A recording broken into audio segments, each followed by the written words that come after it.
আজকে আমরা তৈরি করতে চলেছি ক্রিসমাস স্পেশাল ফুড কেক। দেখো সমস্ত ইনগ্রিডিয়েন্টস আমরা নিয়ে নিয়েছি। 1 কাপ ময়দা, 1 কাপ চিনির গুঁড়ো, 1 কাপ দুধ, dry fruit, baking powder, baking soda, dry fruit এখানে সব নেওয়া হয়েছে। এখানে চেরি, লবণ, 2টো ডিম, সাদা তেল, অরেঞ্জ জুস। এখানে সব এবার আমরা একটা চালনির মধ্যে ময়দাগুলো নিয়ে নিলাম। এগুলো সব চেলে নিতে হবে ভালো করে। এবার চিনির গুঁড়োটাও নিয়ে নিচ্ছি। সমস্ত উপকরণ ভালো করে চেলে নিলাম।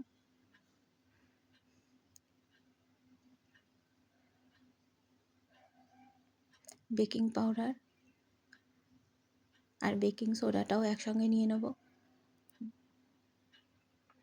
দুটোকেই একসঙ্গে নিয়ে ভালো করে চেলে নিতে হবে। সমস্ত উপকরণগুলো ভালো করে মিশিয়ে নিতে হবে। আর সামান্য সল্ট নিলাম। এবার দেখো সব কিছু ভালো করে মিশিয়ে নিচ্ছি। আমরা মিশিয়ে নিচ্ছি ভালো করে, কারণ ভালো করে না মেশালে কেকের ব্যাটারটা ভালো তৈরি হবে না।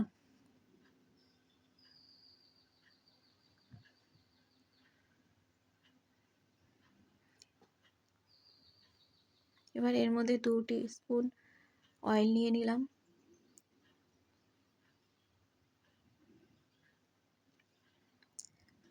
যেই 2টো ডিম ফাটিয়ে রেখেছিলাম আমরা, ওই 2টো ডিমও নিয়ে নিচ্ছি।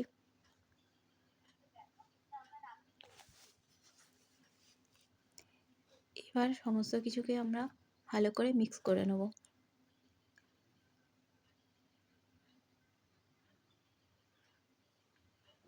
ভ্যানিলা এসেন্স দিলাম।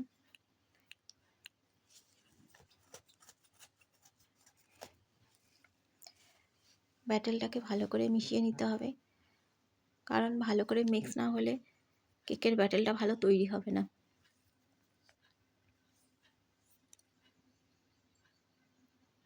এবার এর মধ্যে দুধ নিয়ে নিলাম। যে দুধটা রেখেছিলাম সেই দুধটা অল্প অল্প পরিমাণে করে মেশাতে হবে, কারণ একবারে সমস্ত দুধ ঢেলে দিলে ব্যাটারটা পাতলা হয়ে যেতে পারে। দেখো আমাদের ব্যাটারটা মোটামুটি রেডি হয়ে গেছে। এবার এর মধ্যে আমরা বাকি যে সমস্ত ড্রাই ফ্রুটগুলো রেখেছিলাম ওইগুলোকে মিশিয়ে দেবো। দেখো আমরা অরেঞ্জ ওয়াটারের মধ্যে এই ড্রাই ফ্রুটগুলোকে ভিজিয়ে রেখেছিলাম। এবার এগুলোকে এই ব্যাটারটার মধ্যে মিশিয়ে দেবো। অরেঞ্জ ওয়াটারটা স্যুপ করে নিয়েছে। এবার এটাকে মিশিয়ে নিচ্ছি এর মধ্যে।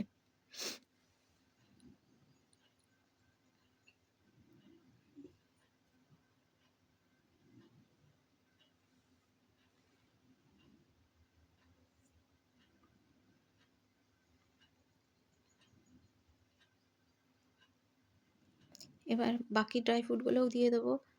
এখানে আমন্ড আছে, কাজু আছে,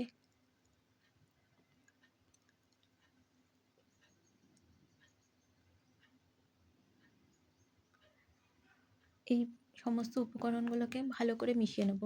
আমরা যখন ব্যাটারটাকে মেশাবো ড্রাই ফ্রুট দিয়ে, একদিকেই ঘোরাবো। যদি আমরা উল্টো পাল্টা ঘোরাই তখন ভেতরে লাম্পসের সৃষ্টি হতে পারে, তো কেক বেকিং করার সময় তখন প্রবলেম হয়। তাই জন্য একদিকে ঘোরানোটাই ঠিক। দেখো আমাদের ব্যাটারটা পুরোপুরি রেডি। এবার একটা পাত্র নিয়ে নিয়েছি আমরা, কেক পাত্র। এর মধ্যে আমরা এই ব্যাটারটাকে ঢালবো। তার আগে এটার মধ্যে আমরা অয়েল ব্রাশ করে নিচ্ছি ভালো করে।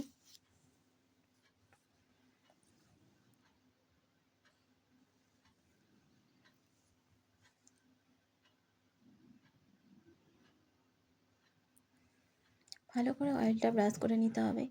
এবার একটা কাগজ বসিয়ে দিয়েছি কেটে, এর ওপরও আমরা অয়েল ব্রাশ করে নেব। তাহলে যখন আমরা কেকটা বেক হওয়ার পর ডিমোল্ড করব, তখন অতি সহজেই সেটাকে বের করে নেওয়া যাবে।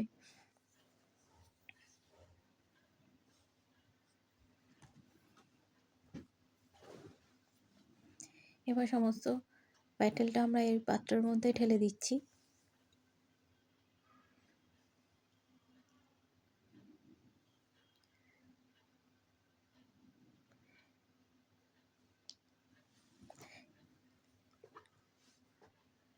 এবার হালকা করে ট্যাপ করে নেব যাতে কোনো রকম এয়ার না থাকে ভেতরে।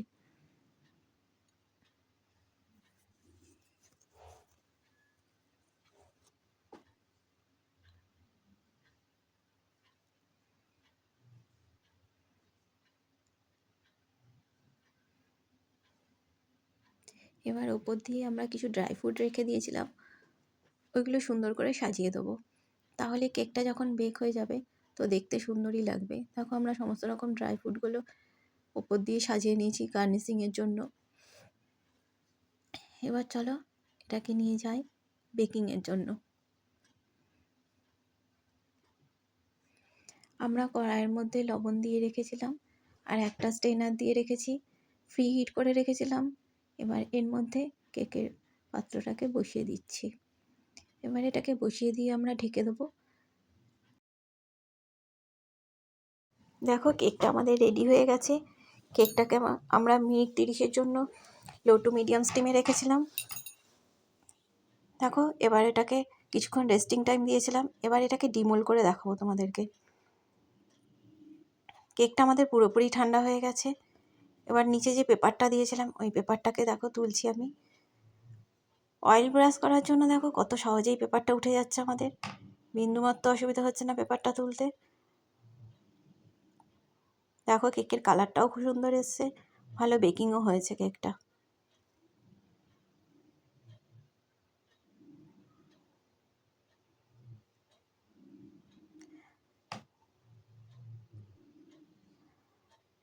দেখো এবার আমরা তোমাদের সোজা পিঠটা করে দেখাচ্ছি।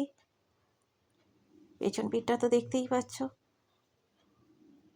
একটু করে নিই, একদম ঠিকঠাক হয়েছে। এবার সামনের পিঠটা তোমাদেরকে দেখাচ্ছি। দেখো কত সুন্দর ফুলেছে কেকটা আমাদের। আর যেগুলো গার্নিশিং করেছিলাম সেগুলোও ভেতরে ঢুকে যায়নি, সমস্ত ওপরেই রয়েছে। আর দেখো কত স্পঞ্জি ব্যাপারটা এসছে কেকের মধ্যে। তোমরা চাইলে নিজেরাও বাড়িতে এরকমভাবে কেক বানিয়ে নিতে পারবে, একদম কোনো ঝুট ঝামেলা ছাড়াই কড়াইয়ের মধ্যে একদম সহজ সরল পদ্ধতিতে এরকমভাবে বানিয়ে দেখতেই পারো।